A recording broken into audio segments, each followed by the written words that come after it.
Ciao ciao les petits loups, bienvenue, welcome. Alors aujourd'hui je vous ai emmené encore au petit parc. On s'est déplacé, la dernière fois on était par là-bas. Là on va venir par ici simplement. Bon, c'est pas un truc très stable, mais bon, le tapis c'est toujours mieux que l'herbe.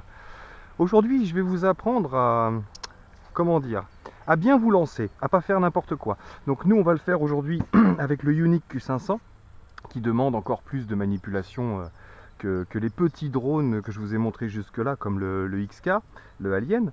Celui-ci demande un peu plus de choses, mais en règle générale je vais vous montrer comment on utilise un drone et surtout quelles précautions on prend.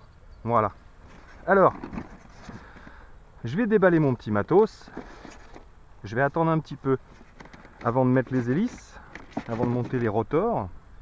Donc le Yuneec, vous le connaissez maintenant, mon bébé. On va sortir une batterie, j'ai pas besoin de la sangle, j'ai pas besoin de tout ça. Tac, le voilà. Ah bah là voilà ma surface plate. Voilà, parce qu'aujourd'hui on va apprendre différentes choses. Alors déjà, avoir une petite checklist comme celle que j'ai là. Donc une checklist, ça sert à quoi? Ça sert à, quand vous partez voler, comme moi, avec des caméras par exemple, ou avec autre chose, ça vous permet de partir de chez vous déjà en étant sûr de n'avoir rien oublié. Voilà, ça évite d'arriver sur le site en se disant « Putain, j'ai oublié ma carte mémoire, putain !» Enfin bref, vous voyez ce que je veux dire. Alors, la petite checklist, avant de partir déjà, vérifiez ses batteries, vérifiez que vous avez tout le matériel requis. Voilà, un petit tapis de décollage comme ça sert à quoi? Ça sert comme ici, par exemple, quand on a de l'herbe assez haute, de façon à pouvoir se poser, bricoler, poser 2-3 trucs sans avoir à tout mettre à même le sol.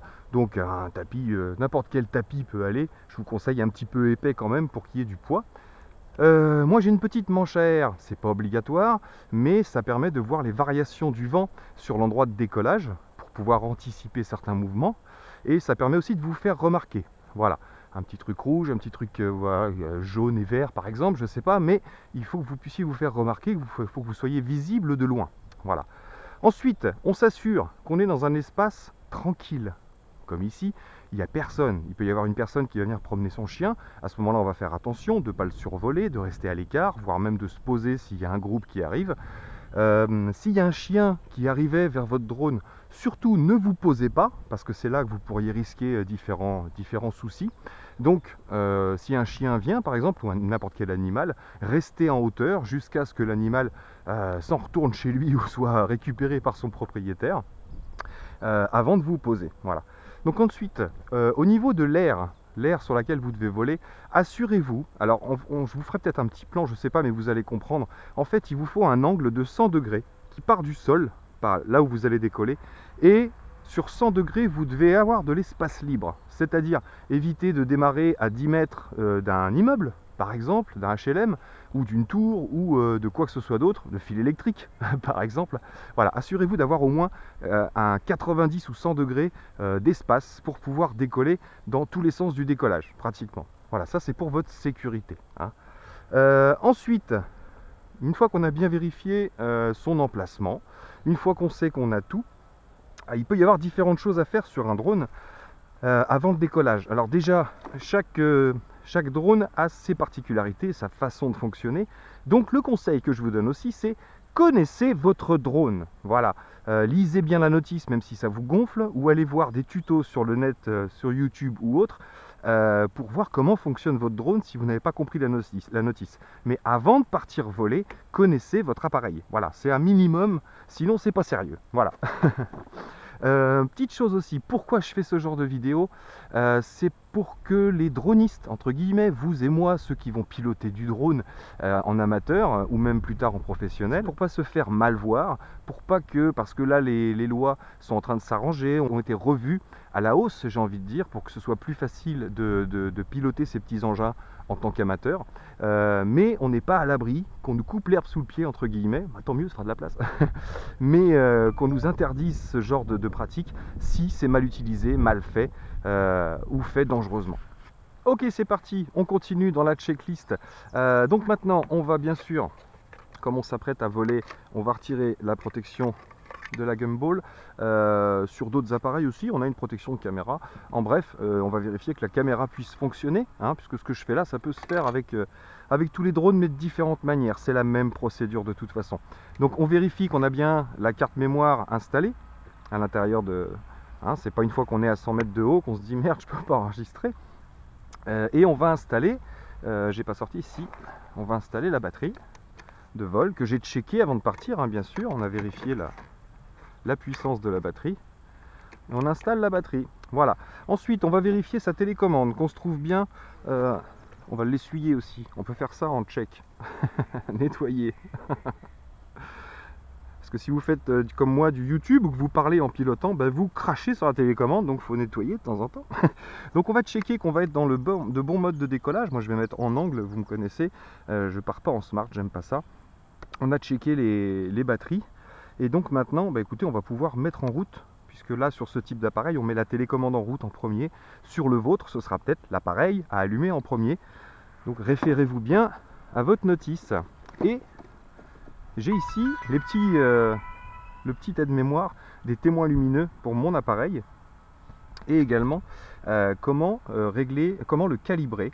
Parce que sur ce genre d'appareil, et même sur les petits, je vous ai montré sur le XK, donc on a une petite manip pour calibrer son positionnement, tout simplement, donc son gyroscope. Et là, on va calibrer carrément le compas, en faisant une petite manip ou deux avec l'appareil.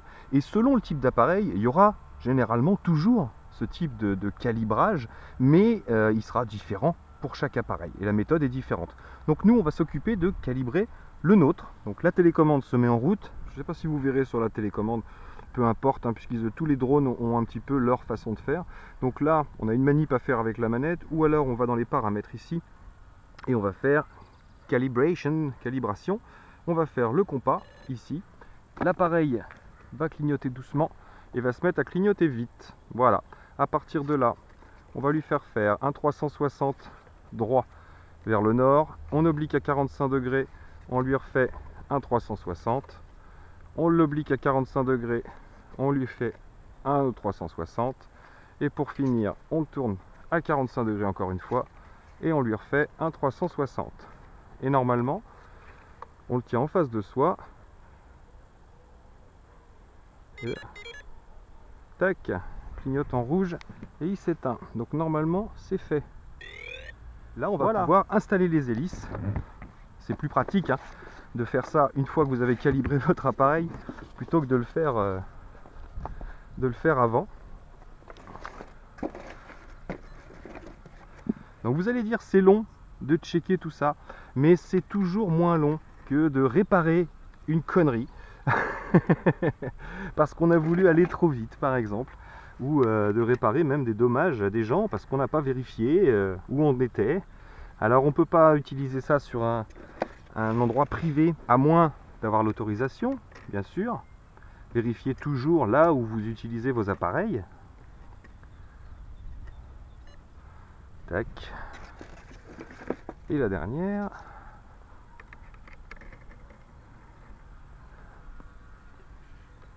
Tac. On va checker le serrage. Un petit coup. On va pas faire un grand vol aujourd'hui, hein. En plus, moi, au petit parc où je suis ici, je ne dois pas dépasser les 100 mètres d'altitude. De toute façon, je vous en parlerai de ça, hein, des cartes AIP pour pouvoir savoir où vous avez le droit de voler ou pas au niveau des hauteurs. Mais sachez que de toute façon, en France, vous ne pouvez pas dépasser les 150 mètres de haut. De toute manière. Donc là, on a tout checké. On est tout seul. On est seul au monde. On est tranquille. Il n'y a presque pas de vent. Et ben, écoutez, on va démarrer les moteurs. C'est parti.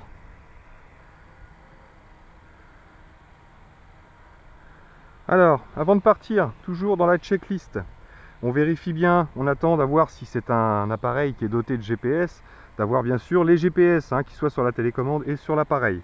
Là, on est bon, on est bon. Eh ben écoutez, c'est pas mal. On va le mettre en hauteur déjà.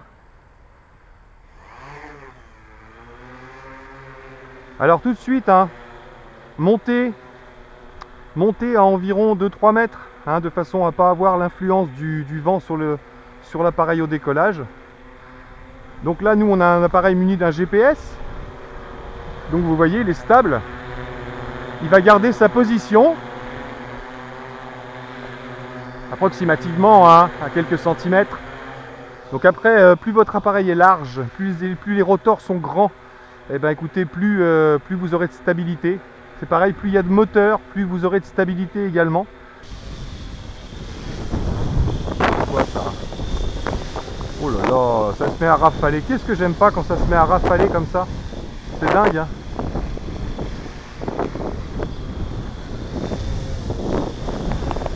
On voit hein, sur la manche à air. Hein. Là ça va qu'on est équipé d'un GPS, mais vérifiez toujours hein, non seulement votre environnement, le temps, hein, qu'ils n'annoncent pas une grosse tempête à venir dans le quart d'heure. Non mais vérifiez surtout qu'il n'y ait pas trop de vent pour votre appareil, parce que alors c'est le meilleur moyen de le perdre. Hein. Donc on va pas faire un cours de pilotage aujourd'hui, c'était juste pour le lancement, vraiment pour s'assurer que vous pouvez voler en toute quiétude, en toute tranquillité. Allez, on va lancer la caméra. Hop là. On va se mettre en mode smart.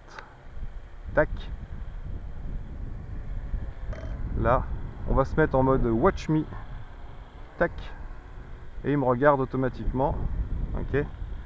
C'est bon, on va enregistrer. Bim, start recording. Et normalement, si je vais faire une petite balade, il va venir avec nous. Bah oui, hein. Qu'est-ce que c'est fun, hein, ce genre de choses. Ah, attention, je repars par là, monsieur. Ah, attention quand vous faites ça, hein, bien sûr, hein, que l'espace soit libéré autour de vous. Allez pas courir vers des arbres, parce qu'il va y aller aussi. Bon, je crois que je vais installer mon dernier joujou là. Je sais pas si vous allez voir ce que ça donne. Hein. Il y a trop de jours là. Vous voyez? Enfin bref. Moi je le vois, c'est le principal.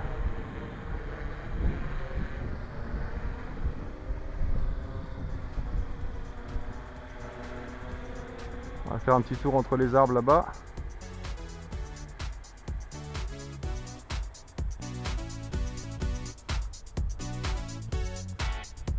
Bien sûr, toujours garder son drone à vue. C'est le B.A.B.A. si vous voulez faire du drone en toute sécurité.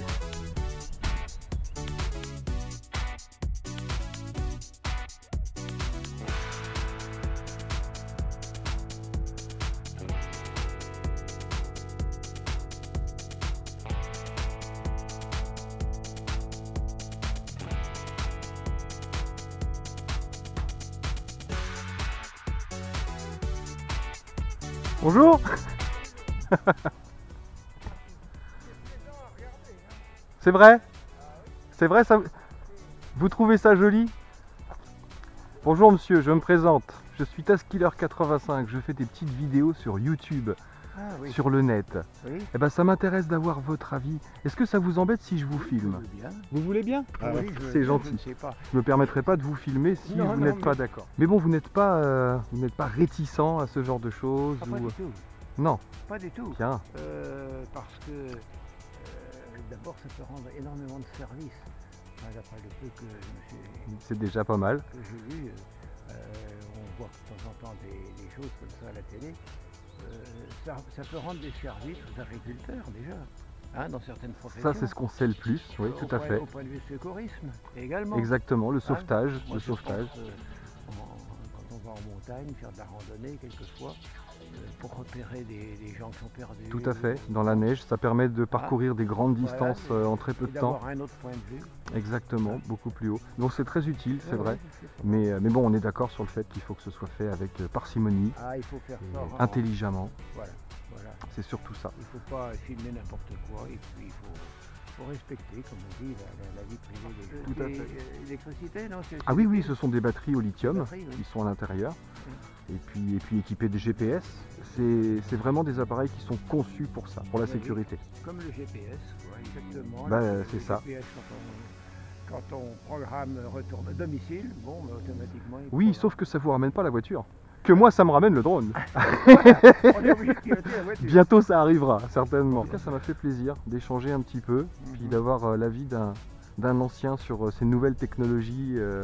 C'est bien. votre avis positif. Merci beaucoup monsieur, Allez, au revoir. au monsieur. plaisir. Et puis bonne continuation. Bon vol comme on dit. D'accord. Merci. Ah, ça fait plaisir de rencontrer des gens comme ça.